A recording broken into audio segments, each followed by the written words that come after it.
Well, let's get more on the €6 billion package of cuts and tax rises announced today by the Irish government.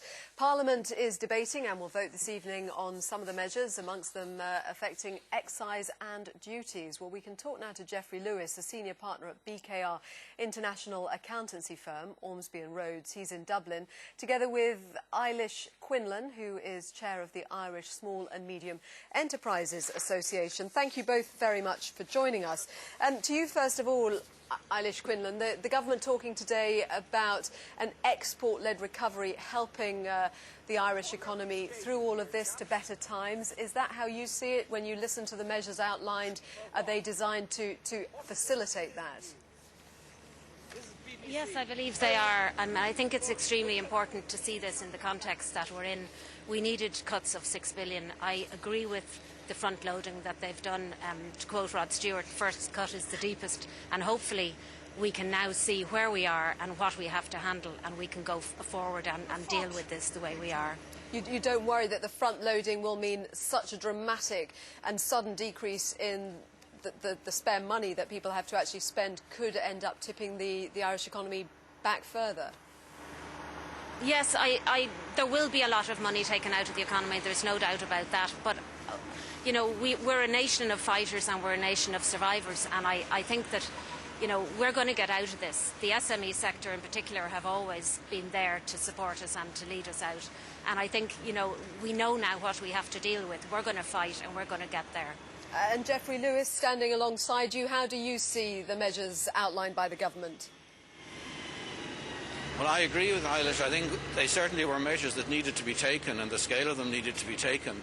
I think one of the big concerns we have is that maybe not enough was taken, or opportunities were given to the indigenous Irish businesses who are strapped for cash, who need incentives to take on more employment, take on more employees. And there are so many opportunities that were missed today. There's so much in the detail that wasn't even in the speech. So give us some examples. Give us some examples of something you would have liked to have seen. I think there could have been a lot more incentive. We heard a little bit about this new employment incentive scheme. I don't think there was enough in that. I think we could have spent a lot more money in that area without damaging the overall prospects.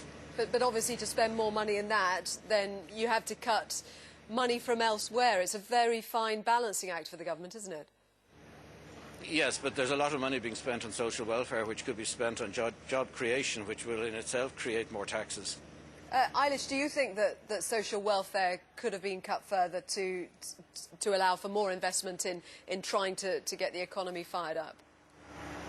Yeah, I think it's a very fine line, but if you look at other countries around Europe, we have extremely high social welfare rate, and in the past and up to currently, we have created a poverty trap where there actually isn't an incentive for someone to come off the social welfare and to work. So I agree, I think more could have been done to cut the social welfare, to create job incentives. I mean, we welcome, for example, the extension of the BES scheme, but then it's been linked to job creation. And, you know, there are areas that we would have liked to have seen addressed more. There are missed opportunities. However, we know where we are now, and I think we're going to be able to deal with it. Much has been made through this whole process of protecting the low level of corporation tax that Ireland has there. It's obviously an issue that's angered other European nations who say it gives Ireland an unfair competitive advantage. Do you think that it was right to protect that as much as was done? I mean, was there room for manoeuvre there which might perhaps have freed up some money to spend elsewhere? No, I think there was absolutely no room to manoeuvre. I think it's vital that Ireland retains its 12.5% corporation tax rate. You know, we have become uncompetitive in other areas, and this has been a huge draw to foreign direct investment in this country. So I think it was absolutely crucial that we retained that rate. And Geoffrey Lewis, do you think that what has come through is going to be enough to protect inward investment into Ireland, to incentivise companies to come in? Because that very low level of corporation tax obviously is a big incentive still. Absolutely, and that is probably one of the biggest planks of our attracting of foreign investment coming into Ireland, and has been probably since the 1950s. And it has worked, and it has led to a big income into the government from the corporation tax. and it has been shown that even increases of that corporation tax will reduce the take, because it could be a very big disincentive to new companies coming in and would probably drive some of the multinationals away that are already here. So just very, very briefly from you both, I mean, first of all from you, Geoffrey Lewis, do you think that Ireland's future path can be one of growth, the likes of which we did see in the last few years, or is that gone now? Can Ireland ever get back where it was? I think certainly Ireland can grow. I think the basic economy is very, very strong. There are a lot of very good businesses.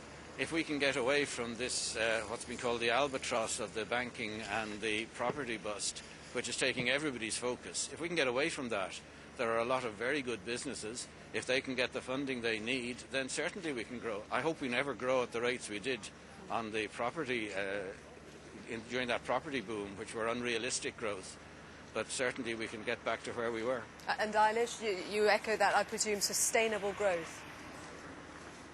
Yes, I do. I think, as Geoffrey said, we don't need the bubble and bust that we've had in the past, but we're fundamentally a sound economy, and apart from the bankers swinging around our necks and dragging us down, I think we're going to overcome this and we'll get back to growth as we have in the past. OK, we appreciate your time this evening. Thank you both. That's Eilish Quinlan and Geoffrey Lewis.